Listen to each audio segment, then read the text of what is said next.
Hello, everybody, and welcome to your favorite Monday night show. We're talking about Rasslin and Racin, brought to you by Arden's Burger and Grill in Central South Carolina. We want to thank Donnie and Angie, as always, for everything they do for us here at Rasslin Racing. Also, we want to thank Upstate Physical Therapy in Anderson, South Carolina. We want to thank Pepsi Cola, and of course, the Point RV at Lake Hartwell. Go and see them. Wonderful campground to be a part of. You can rent cabins. You can bring your trailer. They got tent sites. I mean, everything you could do. Swimming pool, pavilion, the decks, boat docks. Excuse me, not the decks, the boat dock. They got all kinds of things that your kids can do. Tennis court, basketball court. Just a great place to go hang out if you like a rustic campsite. Just beautiful, beautiful area. Go by and see them at the Point RV at Lake Hartwell. Also, we want to thank Sitting Pretty Dog Grooming. And finally, we would like to thank GreenvilleSportsMedia.com, our search and main engine that pumps out wrestling and racing. All right, without further ado, let's bring him in. He's the man, he's the myth, he's the legend, and if you listen to him, he's the prettiest man alive. We're talking about Mr. Ref Brandon. Hey, JJ, how you doing? Doing great, Ref. How are you doing? I am absolutely fantastic. Well, before we go any further, let's go ahead and get it over with. Let's hear a dad joke. I don't know if I have one off the top of my head. Oh, my goodness, fans, we've been blessed. I'm joking. I know you put me on the spot, Jay. I figured I better do it now before you did it at the end of the show. Oh, okay. All right. Well, anyway, we just want to bring everybody up to date, of course, with NASCAR. This week, I was not able to watch this. I was at a football game, so wasn't able to see it. But Mr. Kyle Larson gets the win. Ref Brandon, what was your thoughts on this? Well, Kyle Larson won the race, and I think they could have ran 5,000 laps, and I think Kyle Larson still would have won the race. He absolutely dominated all three stages. I think it was pretty obvious in the first 20 laps that if he didn't blow up, he was going to win that race. Well, unfortunately, you don't need sleepers like that for NASCAR when there's fighting for as many eyeballs on it as it is. So as we look at our standings, of course, 4 guys went home. So let's go over the ones that are still there. First place right now is Kyle Larson. Second place, Christopher Bell. Third place, Tyler Reddick, the guy who I'm picking right now to win it all. William Byram's in fourth. Ryan Blaney's in fifth. Denny Hamlin escaped and got up to sixth, and he was 7. He gained 7 spots, so he got out of that bottom real fast. Then we had Chase Elliott in 7th.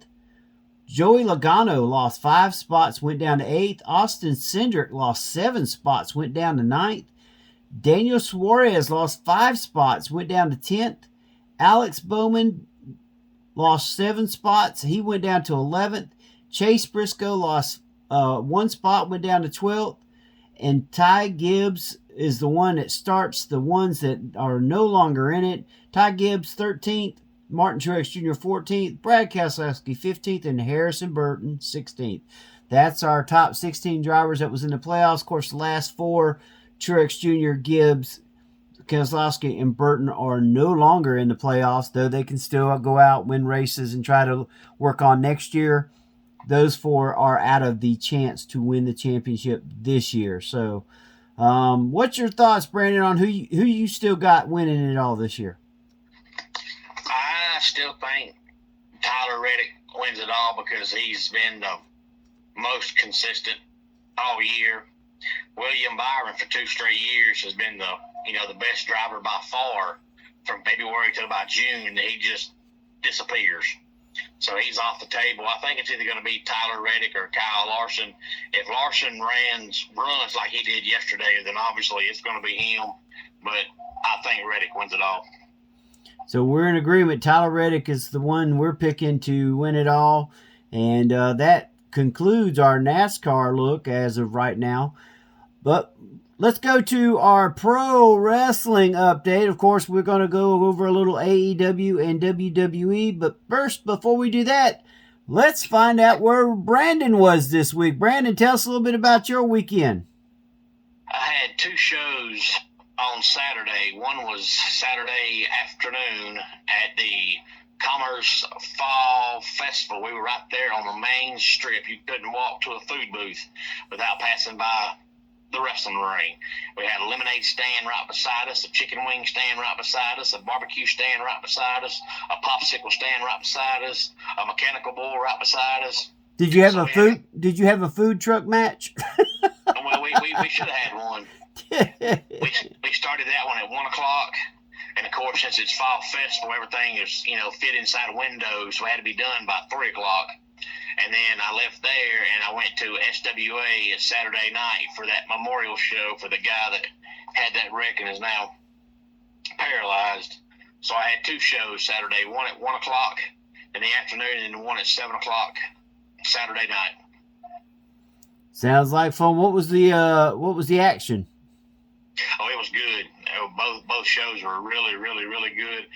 The show Saturday night, the benefit show, was a lot of the same normal SWA guys. We did have two guys that came down from Alabama that drove down to wrestle for the benefit show, but outside of that, it was mainly just SWA guys. Same building, it just wasn't the normal, typical SWA weekend, but still most of the same guys. And then the Saturday afternoon show, there's a guy that owns his own business in Commerce called Nerd U that sells action figures for any kind of, like, Lord of the Rings, Batman, Spider-Man, anything that's considered nerdy, plus wrestling action figures. And he started his own promotion a few months back. So they asked him to be a part of the Commerce Fall Festival, so he agreed. And it's most of the same guys that wrestle at Southern Fried and Anarchy and GCW, so I knew most of the guys that were there. Some I hadn't saw in a while, but I knew who they were. Well, there you go, folks. We have had our Redbubble Ref Brandon moment in wrestling. This new feature brought to you by Redbubble. Go and get our Rasslin and Racing gear. You can get that on redbubble.com. Pull up the Furman Joust collection, and there you will find our Rasslin and Racing gear. Make sure you go get your some today. Also, Ref Brandon and the Todd family, they have gear on there also. Also, TGFF Game Day. All of our shows and podcasts are on there. Make sure you go by, get you some today. Now we go to our wrestling moment, brought to you by TrueVictory.com. Go by and type in Furman Joust and get 20% off at TrueVictory.com. Also, we want to thank our groups over at SeekJesus.com. Go by and see them. Use the code GSM and you will save 20% off on them.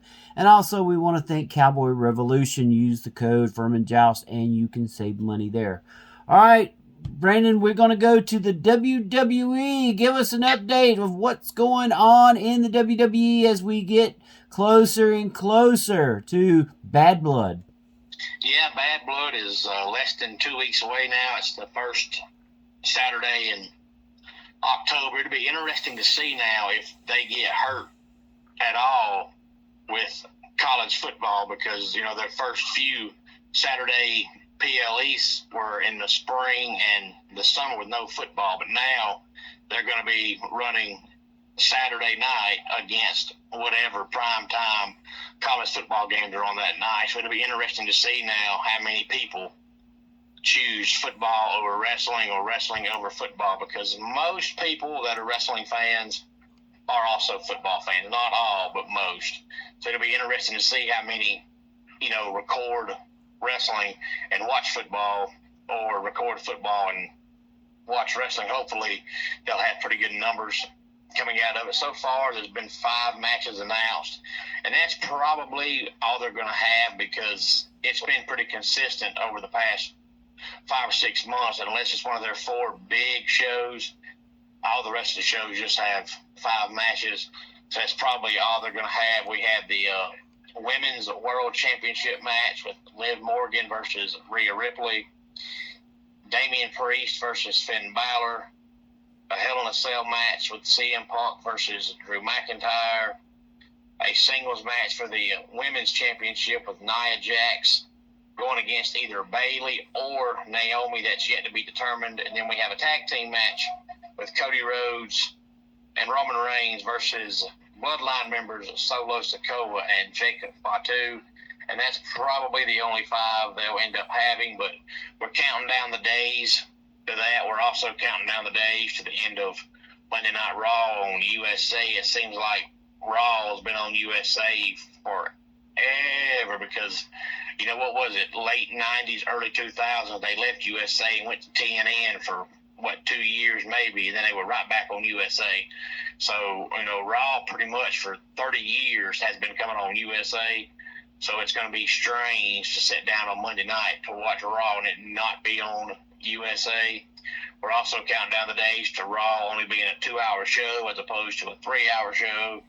And then we have NXT, which moves over to the CW next Tuesday, October the 1st.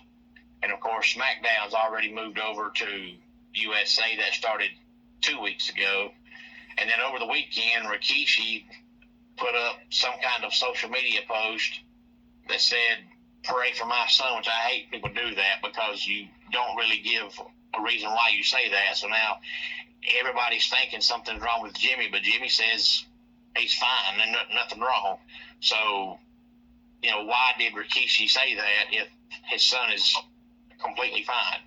Yeah. But he made it seem like something's wrong with him, but he says he's fine, but he's had a history of drinking problems. So hopefully it's not that, but with him not wrestling right now, we don't know. He's at home, he could be doing whatever he wants to. But hopefully it's not that. But Jimmy says he's just waiting for the call to return, but Rikishi says pray for him like he's in bad shape. And I think Sheamus, I believe on Friday, just signed a new WWE deal, and they're fixing to offer new deals to Kevin Owens and somebody else that I saw, and their current deals aren't up yet, but they said that Triple H wants to go ahead and start working on new deals before it gets close to their current deal expiring. And it was Kevin Owens, and I forget who else it was. There was 3 or 4 guys that they're trying to go ahead and get re-signed just to make sure they don't either leave or think about leaving. Yep. All righty. Well, there you go. That's been our WWE news and notes brought to you by Ref Brandon. And like I said, we want to thank Cowboy Revolution. Use code GSM, save 20%. Also, Seek Jesus, save 20% by using Furman Joust. And we also want to thank Doobie Energy.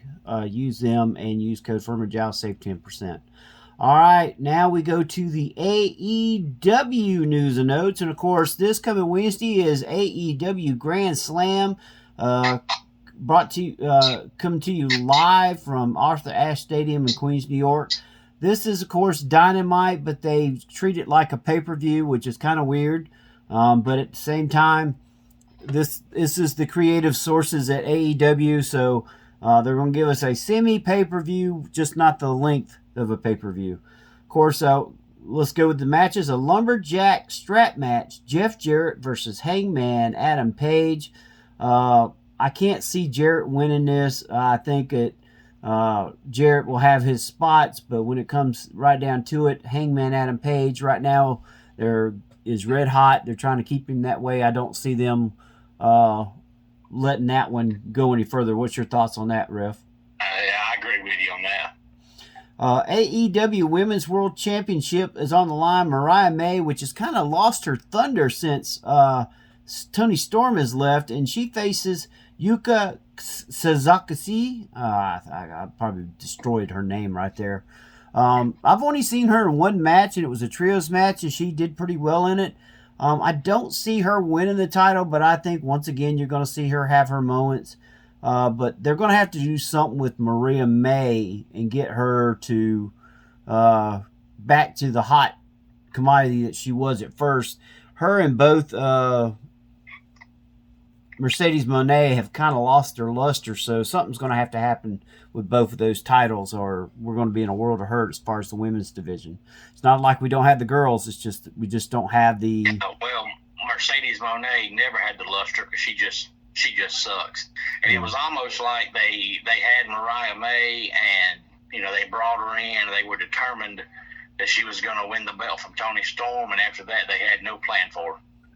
So, she come in, she got the belt, and then that was it. I heard the short-term thing now, not anything long-term. I think also Toni Storm basically ducking out for a while. Also, wasn't what I understand wasn't in their plan. She was supposed to keep the thing going for a while, but she decided to take time off. So I'm hoping she changes her gimmick.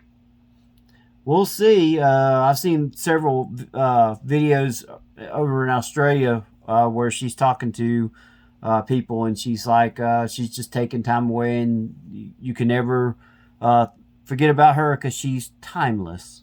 So let's go to our next match. AEW World Trios Championships, Pac and the Blackpool Combat Club versus a team to be announced. Now, the interesting story here is Wheeler Yuta. Will he stand with Pac and Claudio after what they did to Daniel Bryan at All Out, or is he going to, cause them to lose the title? Now, there's several teams that they're talking about that's going to be a part of the other trios thing. I've heard Christian and Killswitch and Nick, and then I've also everybody's saying it's going to be a private party with either Commander or Leo Rush being the third person, or both of them. Because as we all know, is one a private party supposedly got their hand broke by John Moxley the last Wednesday night, so it's going to be interesting to see. But either way, I think the Blackpool Combat Club comes out of this unless Wheeler Yuta causes them to lose the title. Yeah, I agree with you on that. And the only way I think that is if they're trying to put titles on private parties, since they haven't won a title since they've been there, and I could see that happening with, say, a Leo Rush or someone. Yeah. All right, and then we go to the Continental Championship Eliminator match. Kazuchika Okada versus Sammy Guevara. I tell you what, I don't think they're going to put the title on Guevara, but you know what? I could see it happening. I think that Guevara gives a very good match to Okada, but I think it's like a 60-40 chance Okada wins over Guevara. What's your thoughts, Ref? Well, it makes sense for Kazuchika Okada to win, and since it's AEW, nothing makes sense. More than likely, he'll lose. Tell us how you really feel. All right, then we got a match that's very interesting because a lot of people want to see the titles come off of the Young Bucks as they verse Kyle Fletcher and Will Ospreay. This could be a very interesting match, but I just don't see the Young Bucks losing this match. I don't know if it's going to be interference. More than likely it will be. I just don't see Matt and Nick giving up these titles to Fletcher and Ospreay, but I think if Fletcher and Ospreay won these titles, it would definitely legitimize the tag team division. They need to win them, and you and I have talked about it, ever since we started doing this, and I have just never liked the Young Bucks, never.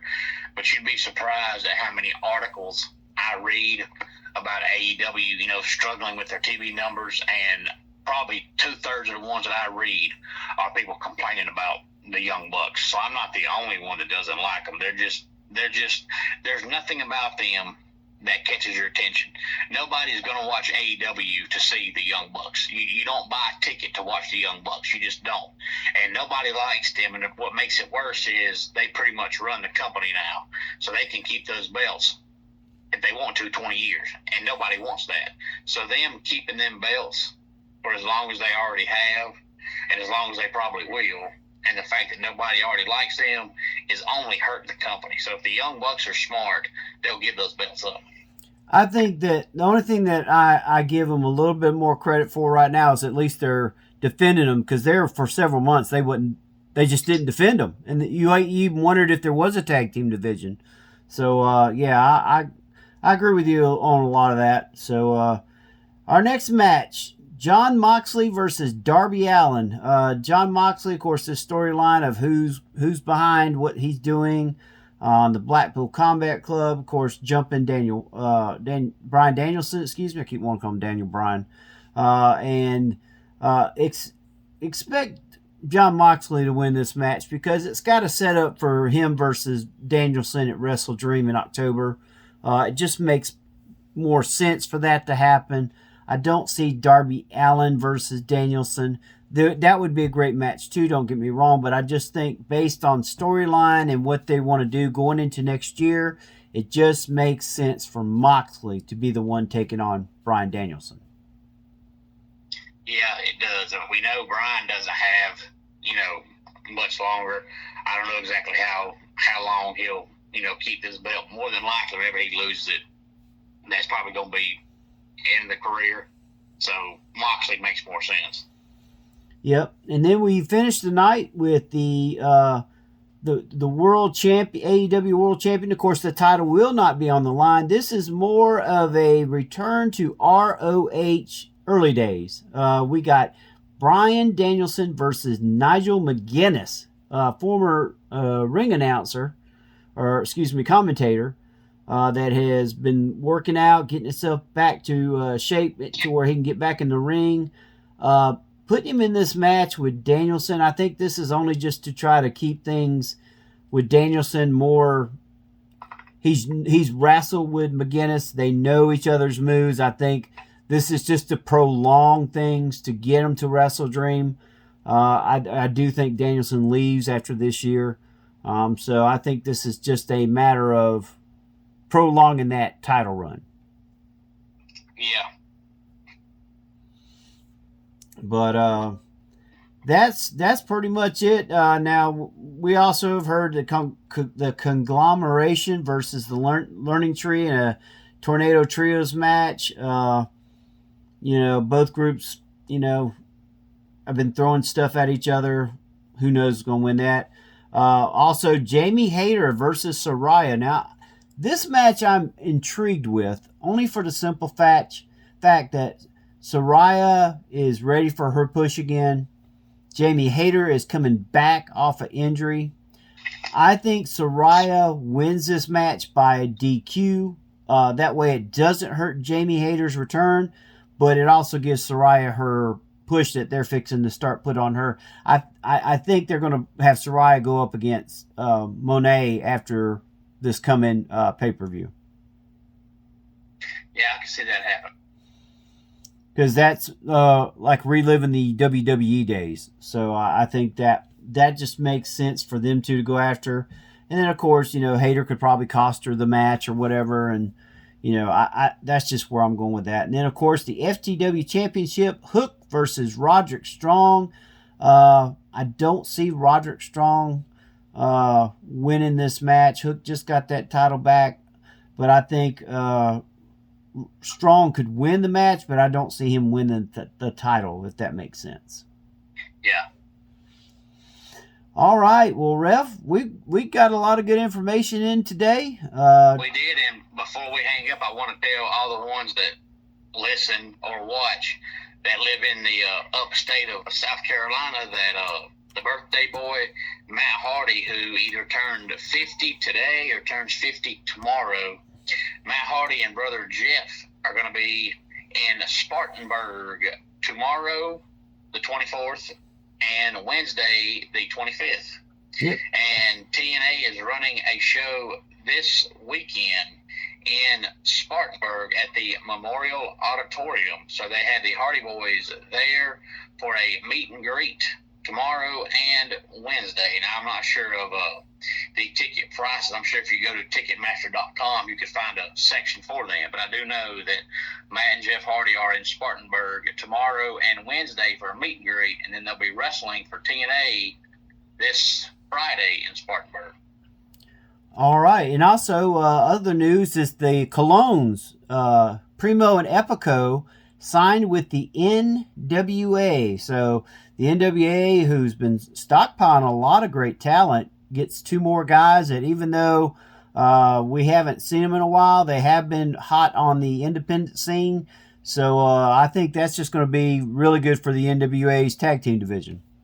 Oh, yeah, one more thing I just thought about while you were talking was, speaking of old guys, that Alberto Del Rio says he wants to come back and make one more WWE run and then retire. So it'll be interesting to see if they bring him back or not. Of course, he's 47, so if they do, he won't be there long. But, for years, ever since he was with Paige years ago, they wouldn't have nothing to do with him. So it'll be interesting to see now where that goes. You know what? But Ric Flair wrestled up until he was almost 60. I mean, let's just be for real. I mean, I think wrestling is one of those things where he might not be able to do the 30-minute matches that he used to do for them to fill up time on house shows and stuff. But I think he could still give them a good 10, maybe 15 minutes a week. When he first signed with them and he had Ricardo Rodriguez, he had looked like he had the Mexican JBL gimmick coming to the ring in those cars. He was really good for about 2 years, and I don't know what happened. He just fell off the wagon. Yeah, and then he went to TNA and did a brief run. He was never in AEW, but I know he had some stints in different places, and then of course everything that happened with Paige, and I know he does a lot in AAA, but he's not as used as much down there, so I think there's other reasons for that also. So, all right, well, Brandon, another great show. Tell everybody where they can find you each and every day. On YouTube, Ref Brandon and the Todd family. It's mainly college football and wrestling, but I do talk basketball, baseball, NASCAR, and I have top 10 countdowns, and some of those are about sports and some are not. And if you're a football fan, you can also now catch me live on the radio every Friday night doing some high school football action here in Northeast Georgia. So I am all over the place. Awesome, awesome, awesome. Well, we want to thank our sponsors, Ardensburg Grill in Central South Carolina, Pepsi Cola, TrueVictory.com. We also want to thank, Catch This Sports, Upstate Physical Therapy in Anderson, South Carolina, Rubens, GreenvilleSportsMedia.com, Redbubble.com code. Use the Furman Joust collection. Make sure you get your Racin wrestling gear. Amazon. Also, we want to thank Clemson Wine Bar, Doobie, Cowboy Revolution. Use code GSM. Sitting Pretty Dog Grooming, The Point RV at Hartwell Lake, Weekend Warriors Golf. And we want to thank Seek Jesus, Heaven Made Gear. You go there, use code Furman Joust, and you will save money. Well, another great show, another great Monday night. It's time for us to get off here. It's time for Raw, and we know Brandon loves his Raw. So thanks for joining us on Rasslin and Racing. This is Jay speaking, and Brandon too. Have a blessed weekend.